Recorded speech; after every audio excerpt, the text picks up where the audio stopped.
예, 오늘은 이제 6항과 웨스트민스터 신앙고백서 6항과 7항 오늘 두 항목을 볼 텐데요. 지난 시간에는 하나님이 우리에게 성경을 주셨습니다. 몇 권을 주셨지요? 구약 39권, 신약 27권 해서 39, 27, 총 66권의 성경을 주셨습니다. 그래서 이 항에서는 그 창세기부터 말라기 그리고 마태복음부터 계시록까지의 말씀을 다 기록을 했습니다. 이는 외경이 있는데 천주교에서는 그것도 인정한다 했어요. 그리고 우리는 그것은 인정하지 않고 66권만을 인정한다 했습니다. 그것은 기억해야 될 것이 그 회의 때 교회가 모여서 하나는 빼고 어떤 건 넣고가 아니라 초대교회 때부터 66권은 교회가 사용을 하고 있었다라는 것입니다. 교회가 사용을 했고 공유회 때, 회의 때 그것을 승인한 것뿐입니다. 그 모든 것은 하나님의 영광을 위하는 그 전체적인 맥이 같고 예수님이 유일한 구원자라는 그 맥이 같은 성경만 66권이 모여져 있습니다. 그리고 하나님은 인간 저자의 한 명 한 명의 인격, 몇 명의 저자가 있다 그랬죠? 한 40여 명의 저자가 있는데 그들의 인격이나 문체를 유기적으로 사용을 하셨습니다. 그들의 실수까지도 서기관들이나 사본이나 번역이나 되는 가운데에서의 모든 것들을 하나님이 사용하셔서 지금 우리에게 66권의 성경을 주셨고 그것은 1.1획도 오류가 없다. 완벽한 하나님의 말씀이다 라고 했습니다. 하나님의 영광과 예수 그리스도를 증거하는 그 하나의 주제로 완벽하게 주제가 통일이 됩니다. 그러하기에 일반 계시를 넘어 특별 계시로 우리에게 주어져서 하나님의 구원을 알아가는데 성경으로 충분합니다. 성령의 도움을 구하며 성경을 사랑하자 하고 지난주에 말씀을 드렸습니다. 이제 오늘은 6항과 7항입니다. 주보 안쪽에 나와 있지요. 우리 6항 같이 한번 읽어보겠습니다. 시작. 하나님 자신의 영광과 사람의 구원, 신앙 그리고 삶을 위해 필요한 모든 것에 관한 하나님의 전체 경륜은 성경에 명백하게 나타나 있거나 또는 선하고 필연적인 결론에 따라 성경에서 추론할 수 있습니다. 따라서 어떤 때라도 성령의 새로운 계시든지 또는 사람들의 전통이든지 간에 그 무엇도 성경에 더할 수는 없습니다. 그럼에도 불구하고 우리는 하나님 말씀 안에 계시된 것들을 깨달아 아는 구원에 이르는 지식을 위해 하나님의 성령의 내적 조명이 필요함을 인정합니다. 또한 하나님을 예배하는 일과 교회 정치와 즉 사람의 행동과 공동체의 일반적인 어떤 상황들은 반드시 준행해야만 하는 말씀의 일반 법칙에 기초하여 본성의 빛과 그리스도인의 사려 분별로 규정해야 하는 것들 인정합니다. 또 이 7항까지 우선 읽고 설명을 드리겠습니다. 시작. 성경에 기록된 모든 말씀들은 그 자체로 명백한 것도 아닙니다. 그러나 구원을 받기 위해 반드시 알아야 하고 믿어야 하며 준행해야 할 것들은 성경 여기저기에서 매우 뚜렷하게 보여주고 밝게 드러나 있기에 학식이 있는 사람들뿐만 아니라 학식이 없는 사람들도 일상적인 수단을 적당히 사용하기만 하면 성경의 충분한 이해를 얻을 수 있습니다. 네.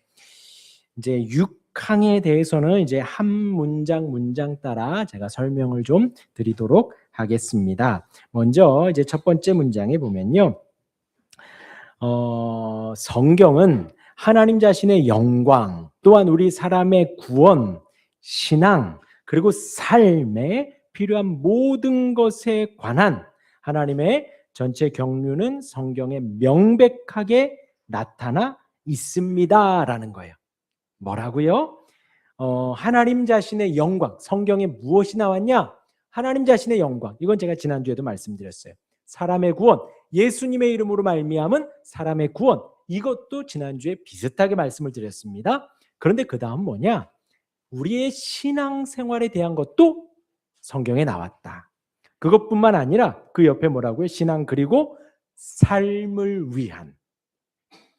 우리가 인생을 살아가는 데 있어서 삶을 위한 필요한 모든 것이 성경에 다 기록되어 있다는 거예요. 단순히 어떤 이상적인 하나님의 영광, 우리가 보지 못한 예수님으로 인한 구원뿐만이 아니라 그것은 성경에 다 나와 있습니다. 모두가 다 거기에는 우리가 다 끄덕끄덕한다는 거죠. 그런데 우리에게 있어서 성경 66권은 우리의 신앙생활을 잘하게 하는데 어떻다고요? 충분하다. 신앙생활을 잘하게 하는데 충분하고, 그리고 그 다음 그것뿐만이 아니라 우리의 일상생활을 살아가는데도 성경이 어떻다고요? 충분하다. 그러니 성경만으로 우리가 살아가기에 충분하다라는 거예요. 그 모든 것에 대한 하나님의 전체 경륜이 성경에 명백하게 나타나 있습니다. 명백하게. 또는 선하고 필연적인 결론에 따라 성경에서 추론할 수 있습니다. 그래서 66권을 통해서 우리가 하나님이 다윗을 이렇게 인도하셨구나. 하나님이 모세를 이렇게 인도하셨구나. 하나님이 요나를 이렇게 인도하셨구나. 베드로를 인도하셨구나. 라는 것을 보면서 우리가 선하게 필연적으로 추론해 갈 수 있다라는 거예요. 그것을 성경이 다 말해주고 있습니다. 갈라디아서 1장 6절, 7절, 8절을 제가 좀 읽어드리겠습니다. 어떻게 나오느냐 하면요. 그리스도의 은혜로 너희를 부르신 이를 이같이 속히 떠나 다른 복음을 따르는 것을 내가 이상하게 여기노라. 지금 바울이 갈라디아 교회에다가 뭐라고 하냐? 너희를 부르신 예수님을 떠나서 다른 복음 따르는 것을 내가 이상하게 여긴다라고 말하는 거예요. 바울이 지금 다른 복음을 따르는 자들에 대해서 갈라디아 교회에 그렇게 이상하다라는 거예요. 그러면서 갈라디아서 1장 7절에 뭐라고 기록하냐? 다른 복음은 없나니 다만 어떤 사람들이 너희를 교란하여 그리스도의 복음을 변하게 하려 함이라. 다른 복음은 있다 없다? 없습니다. 예수님만이 우리의 복음이시고 진리이시고 예수님만이 전부이시며 생명이십니다. 다른 복음은 없습니다. 분명히 없습니다. 라고 선포를 하고요. 그런데 어떤 사람들이 너희를 교란하고 복음을 변하게 하는 것뿐이다라는 거예요. 이단이 있고 사이비들이 있습니다. 우리 기독교 안에서도 막 이렇게 혼란을 주는 교회들이 있어요. 우리 한국 교회는 교단 중심이라기보다도 개교회 중심입니다. 그래서 이제 개교회에서 담임 목회자가 어떻게 전하느냐가 조금 이렇게 좀 교회의 방향성을 신학적인 부분도 이렇게 판가름하는 게 사실 우리나라 한국 교회의 특징이에요. 근데 이제 뭐 그것보다도 지금 이단이나 사입이나 교회라는 이름을 가지고 있지만 다른 것들을 전하는 그런 교회들이 많다는 거예요.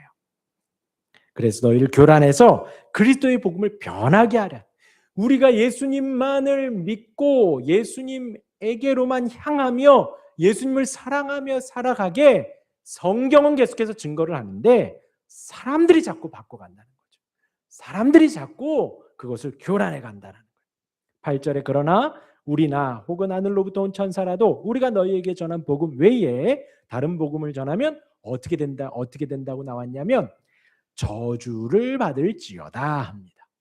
정확하게 그렇게 나왔어요. 우리 저주 별로 안 좋아해요. 그렇죠? 우리는 뭘 좋아하죠? 축복을 좋아해요. 복을 좋아해요. 복을.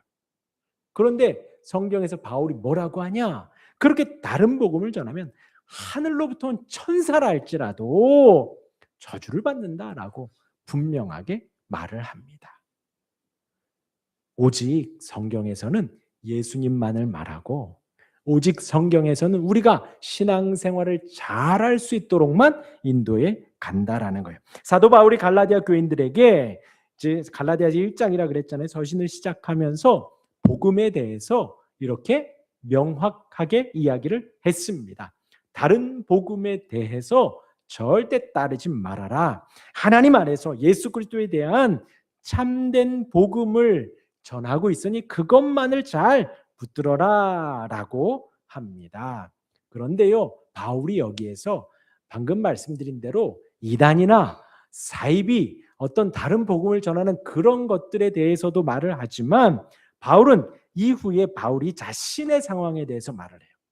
갈라디아서 1장 8절 이하에는 바울이 뭐라 그러냐? 바울 자신 또한도 하나님의 뜻을 따라 바울이 사도가 되었다. 하나님의 뜻을 따라 예수 그리스도의 계시로 하나님의 계시로 예수님을 알게 되었다라고 말을 하는 거예요. 자신이 이전에는 유대교회에 있었고 자신이 이전에는 기독교를 핍박하는 위치에 있었는데 교회를 핍박하고 조상의 어떤 전통에 열심을 내었었던 그런 바울의 모습인데 갈라디아서 1장 15절에 뭐라고 하냐? 그러나 내 어머니의 태로부터 나를 택정하시고 그의 은혜로 나를 부르신 이라고 합니다. 다시 한번요. 여러분들 꼭 찾아보세요. 갈라디아서 1장 15절에 그러나 내 어머니의 태로부터 나를 택정하시고 그의 은혜로 나를 부르신 이. 저와 여러분들이 어디에 있을 때부터 하나님이 우리를 택하셨다고요? 모태에 있을 때부터, 엄마의 뱃속에 있을 때부터. 우리 하준이가 언제부터라고요? 엄마 뱃속에 있을 때부터. 우리 지훈이가 언제부터라고요? 그렇죠. 엄마 뱃속에 있을 때부터요. 엄마 뱃속에 있을 때부터 하나님이 택정함을 입었다라는 겁니다. 곧 바울이 사도가 된 것, 바울이 예수님을 믿고 증거하는 그 사도가 된 것을 어떤 지금 기독교를 믿고 예수님을 믿고 하나님을 예배하는 것 떠나서 엄마 뱃속에서부터 하나님이 인도하셨다라는 거예요. 태어날 때부터 자라왔을 때부터 유대교회에 있을 때부터 모든 삶에 있어서 하나님의 인도하심이라고 고백을 한다는 것이지요. 우리의 구원과 신앙뿐만이 아니라 우리의 태어나고 자고 깨는 모든 삶에 대한 것도 성경에 명백하게 나와 있다라는 거예요. 바울이 갈라디아서 1장 15절 이렇게 고백하는 것조차도 어디서 나왔냐? 성경을 따라 알아가고 성경의 내용을 따라 추론하여 고백을 한 것이다라는 거예요. 곧 우리의 성경은요, 우리의 구원에 충분한 말씀이고요. 우리의 인생에 충분한 말씀이고 우리의 삶에 충분한 말씀이라는 거예요. 성경만으로 충분하다. 따라하겠습니다. 성경만으로 충분합니다.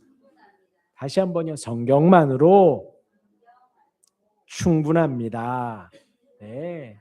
6항은 그것을 말을 하는 거예요. 그리고 이어서 디모데후서 3장 15절부터 17절 성경 다 있으시죠? 요건 한번 찾아보겠습니다. 중요한 말씀이니까. 디모데후서 3장 15, 16, 17입니다. 디모데후서 3장 15절, 16절, 17절 우리 같이 읽겠습니다. 시작. 또 어려서부터 성경을 알았나니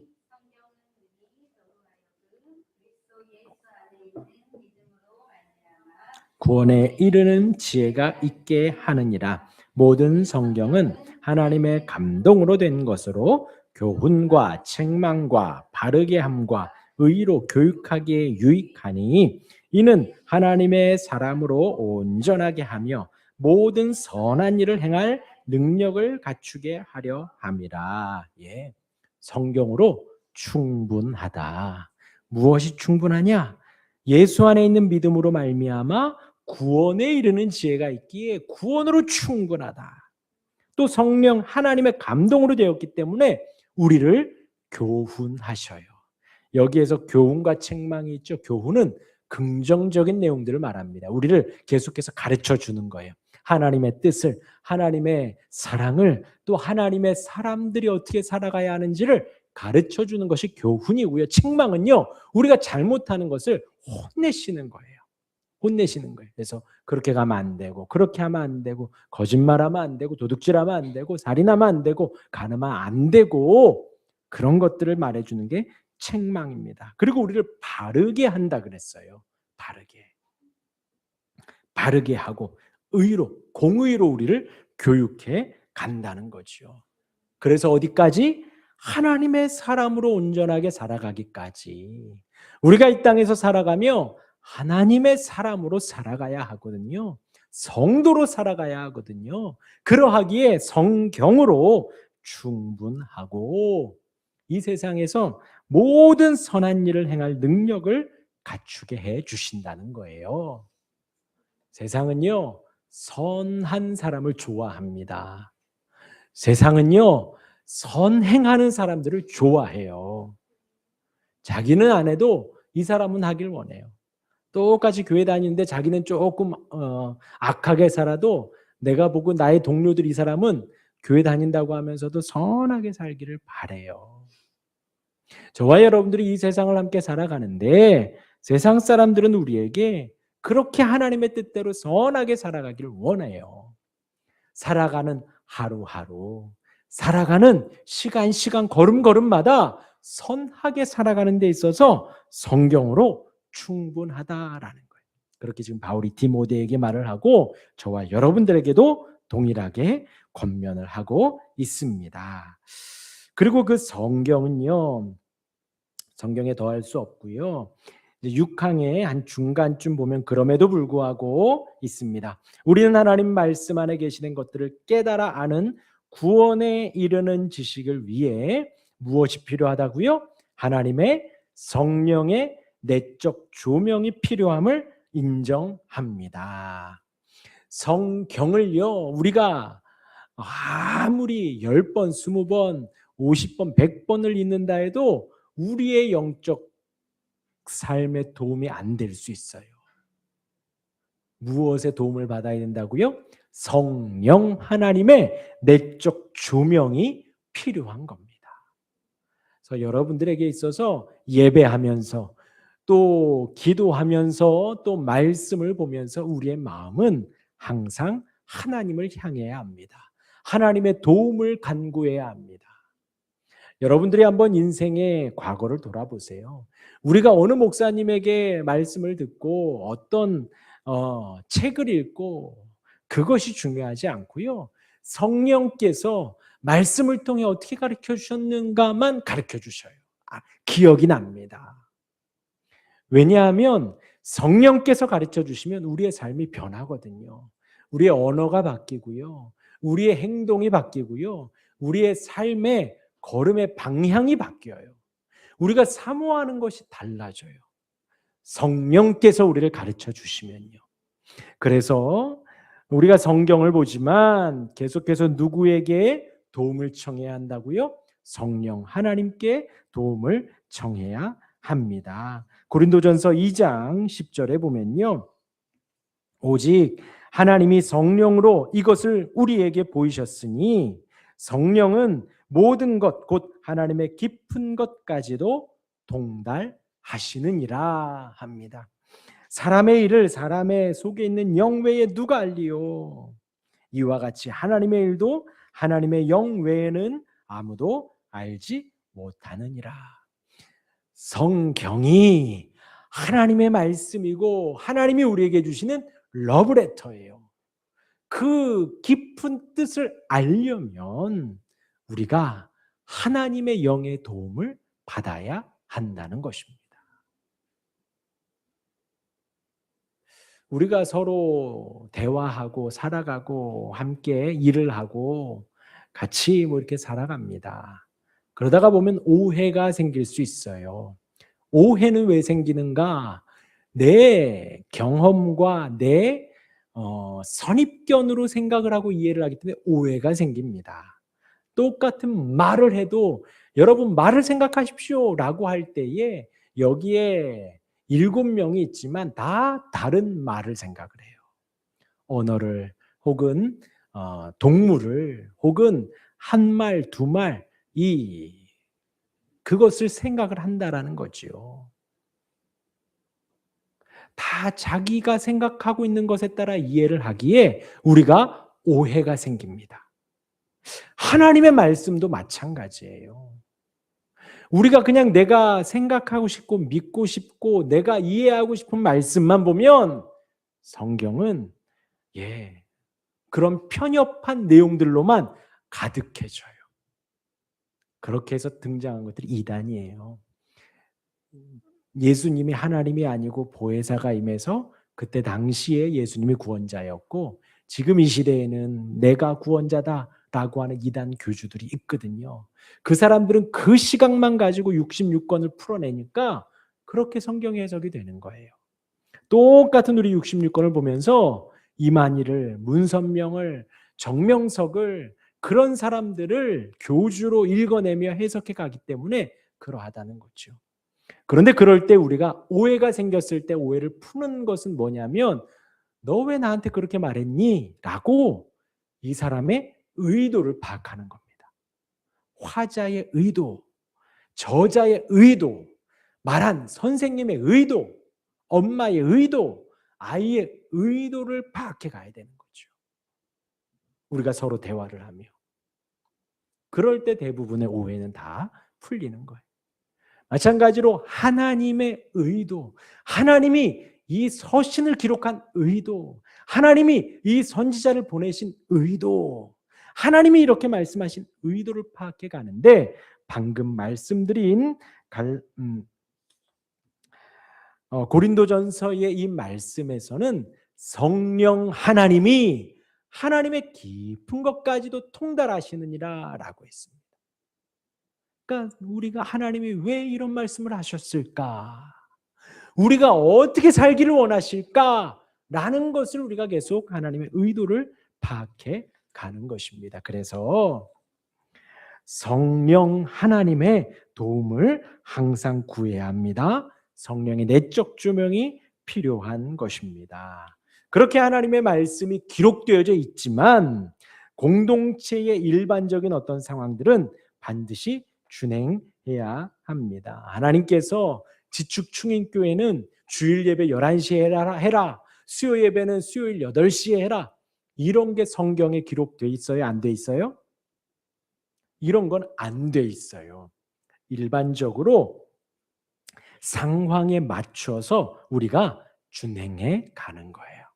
그런 아주 세밀한 내용들은 우리가 끝나고 나가면서 오른발 먼저 내디딜지 왼발부터 내디딜지 아니면 내일 아침에 일어나서 물 먼저 먹을지 밥 먼저 먹을지 운동을 가도 오른쪽으로 갈지 왼쪽으로 갈지 그런 삶에 대한 또한 이 신앙생활을 하는 데 있어서도 그런 구체적인 내용들은 성경에 기록되지 않습니다. 다만 그런 일반 법칙에 기초하여 본성의 빛, 제일 처음에 말씀드렸어요. 이 본성의 빛을 두 글자로 뭐라고 한다 그랬죠? 양심. 그것과 그리스도인의 사려분별로 규정을 하는 거예요. 같이 이렇게 맞춰가는 것입니다.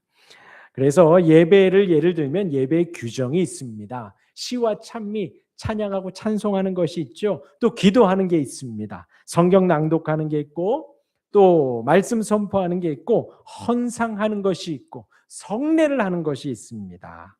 또 강복 선언이 있습니다. 그러니까 이제 예전에 성례, 성찬에 대해서도 이제 우리 신앙고백서나 대소요리 문답은 많이 하면 많이 할수록 좋다는 거예요. 성찬을. 예수님의 희생을 기억하는 거니까요. 그런데 이제 종교 막 핍박이 있고 그럴 때 그래도 적어도 1년에 4번은 하자. 지금 막 핍박하니까 그런 예배하는 것도 힘든데 그럼에도 우리 성찬식을 하자라고 하면서 4번을 하기로 했다는 겁니다. 그런데 그 4번이 희한하게 정형화돼서 4번 이상은 안 하려고 하는 그런 이제 그런 교회들도 있다고 하는 거예요. 그런 것들은 우리가 일반적으로 사려 분별해서 규정해 간다는 거지요. 우리의 삶에 있어서. 그러니까 이런 어떤 예배의 이런 부분들을 우리가 정해서 갈 때에 이 모든 것을 고린도전서 14장 40절에 뭐라고 하시냐? 모든 것을 품위 있게 하고 질서 있게 하라. 어떻게 하라고요? 품위 있게 하고 질서 있게 하라. 그래서 그렇게 일반 법칙에 맞춰서 본성의 빛에 맞춰서 성도의 사르개변 분별을 통해서 우리가 규정할 수 있다 이렇게 말을 합니다. 이 6항을 이렇게 마무리하고요. 이제 7항은요. 간단하게 말씀을 드리면 성경의 명료성입니다. 뭐라고요? 성경의 명료성. 성경 자체가 지극히 명료합니다. 그렇게 이 지극히 명료한 성경이 모든 사람에게 한결같이 분명하지 않은 것도 이해해야 합니다. 그러니까 제가 지금 이 야고보서 3장을 읽은 거하고 여기 있는 둘, 넷, 여섯, 일곱 분이 읽는 거하고 이해가 같을까요? 틀릴까요? 틀려요. 뭐 제가 뭐 더 잘났다 그 말씀을 드리는 게 아니라 아까 말씀드린 대로 문화에 따라 어떤 지적인 내용에 따라 살아온 환경에 따라 다르다라는 거예요. 성경을 대하는 사고방식, 영적인 상태, 어떤 지적인 내용들, 이해도에 따라서 성경을 읽고 이해하는 것은 다르다라는 거예요. 방금 뭐라 했어요? 성경의 명료성이라 그랬죠. 근데 지금 제가 다르다라고 말씀을 드려요. 왜일까요? 뭐가 문제일까요? 성경이 문제가 아니라 우리가 문제인 거예요. 우리가 다른 것이지 성경이 다르다는 건 아닙니다. 성경의 문제가 아니라 성경을 읽는 우리 한 사람 한 사람의 문제가 됩니다. 그럼에도 누구든지 잘 들으세요. 그럼에도 누구든지 통상적인 수단을 정상적으로 정당하게 사용하면 구원을 위해 알아야 할 모든 진리에 대해서 충분히 이해할 수 있습니다. 그러니까 여러분들이 선한 양심을 가지고 창세기부터 계시록까지 처음부터 쭉 진지하게 읽어가면 거기에서 누구든 다 예수 그리스도를 만날 수 있다는 거예요. 진리에 대해서 충분히 이해할 수 있습니다. 그러하기에 성도는 성경을 읽어야 돼요? 읽지 말아야 돼요? 읽어야 돼요. 성경을 공부해야 돼요? 공부하지 않아야 돼요? 공부해야 돼요. 성경을 묵상해야 돼요? 묵상하지 않아야 돼요? 묵상해야 돼요. 아시겠죠? 그것이 우리의 신앙을 절대적으로 성장시켜주는 방법이에요. 그러지 않으면 우리의 성장은 잘할 수가 없어요. 분명히 말씀드려요. 성경을 읽지 않고 성경을 공부하고 연구하지 않고 성경을 묵상하지 않으면서 우리의 신앙의 성장은 꾀할 수 없습니다. 네, 그렇게 우리 6항에서는 성경의 충분성을 말했고 7항에서는 성경의 명료성을 말씀해 드렸습니다. 나눠드린 유인물이 있지요. 6항 한번 보죠. 첫 번째 퀘스천. 성경은 우리를 구원하고 인생을 사는데 충분합니다. 뭐라고요? 구원에 충분하고 인생 사는데 충분합니다. 그럼에도 우리 인생 속에서 세상의 가치가 들어와요. 뭐가 들어와요? 세상의 가치가. 또 뭐가 들어와요? 삶의 경험이 들어와요.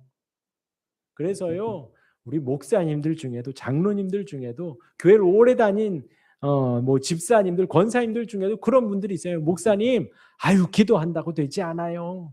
목사님, 내가 해봐서 알아요. 이렇게 말하는 분들이 많아요. 삶의 경험이 우선시가 되는 거예요. 또 세상의 가치가 그래요. 그건 옛날, 성경에 나온 건 옛날 얘기죠. 지금 이 시대에 그걸 어떻게 적용해요? 이 최첨단 AI 시대에 성경은 고리타분해요. 저와 여러분들조차도 이렇게 생각하고 있지는 않은지 한번 돌아보자라는 거예요. 바울처럼 고백해 봅시다. 성경으로 충분함. 따라하겠습니다. 성경으로 충분합니다. 그렇게 고백하며 오늘 내가 내려놓아야 할 그 가치는 무엇인가 한번 적어보시고 묵상해 보시기를 바랍니다. 여러분 기억하셔야 세상의 가치는요 상대적이에요. 무조건 바뀌어요. 이제 오늘 뉴스에도 그러더라고. 삼전 하이닉스가 떨어졌다 그러잖아요. 얼마 전까지만 해도 계속 올라갈 것 같았지만 떨어져요. AI 지금 뭐 AI 시대다라고 하잖아요. 그러나 금방 또 사그러들 거예요. 상대적이에요, 세상의 가치는. 그러니 우리가 의지할 수 없어요. 삶의 경험은 어때요? 한계가 있습니다. 예전에는 됐던 게 지금은 안 될 수 있어요. 한계가 있습니다. 그러나 성경은요, 절대적입니다. 변하지 않습니다. 성경은 한계가 없습니다. 성경만으로 충분합니다. 예, 7항입니다. 성경이 명료성이라고 했습니다. 성경은 구원에 필요한 진리를 명료하게 제시합니다. 그럼에도 우리는 성경을 어렵게 느끼고 멀리합니다. 네. 주일날마다 성경 어디 있지? 찾으면 안 돼요. 거기 있었네. 먼지 털고 오면 안 돼요. 매일매일 성경을 가까이 해야 합니다. 우리가 성경을 더욱 사랑하기 위해서 실천할 구체적인 내용은 일상적인 수단이 되어야 한다는 거예요. 성경이요. 예, 이게 어려운 이유는 뭘까요? 안 봐서 그래요. 이걸 안 봐서 그래요. 계속 봐보세요. 예, 우리 애들 제 보기엔 이뻐요. 왜 그럴까요? 매일 보니까 이뻐요. 내 자식 내가 이뻐요. 남의 자식도 계속 보면 이뻐져요. 성경을요, 우리가 어려워하는 이유는 안 봐서 그래요. 안 봐서. 그런데 이게 아침에 눈 떠서 보고, 자기 전에 보고, 뭐 버스 이동하면서 보고, 전철 이동하면서 보고, 아침에 또 보고, 또 보고, 또 보세요. 얼마나 친근한지 몰라요. 물론 고어체 어떤 문맥상에 약간 어려운 것들이 있으면 해석하는 데 있어서 그런 것들이 있어요. 또 말도 히브리 말 헬라 말이니까 지명이나 사람 이름이 헷갈립니다. 그런데 그거 외에는 내용들에 있어서는 크게 어려운 게 없어요. 하나님을 사랑하는 것, 이웃을 사랑하는 것으로 딱 일상에 가까이. 바쁘다는 핑계는 접어두세요. 그러면 이상한 거예요. 성경 읽을 시간이 없을 만큼 바쁘다. 그럼 우리는 삶을 한번 정리를 해봐야 됩니다. 그렇게 바쁘면 안 돼요. 그렇게 바쁘면 우리의 건강도 해쳐요. 우리의 삶이 무너집니다. 우리가 적어도 성경 읽을 시간, 여유는 가지고 있어야 합니다. 그렇게 삶은 정리를 하는 거예요. 내가 바쁜 것, 정신없는 거 이렇게 가지치기해서 우리의 신앙이 하나님께로. 그래서 여기에 나온 게 주일 설교, 청종, 주일이나 또 이것도 지금 녹화돼서 올라갑니다. 금요일 또 말씀 묵상. 지금 또 우리 유튜브에는 2,000여 개 이상의 설교가 있어요. 그것들 듣는 것, 성경 통독하는 것, 매일매일 아까 말씀드린 대로 공부하고 묵상하는 것, 그렇게 성령의 명료성을 쫓아가는 우리 모두가 되기를 간절히 바랍니다.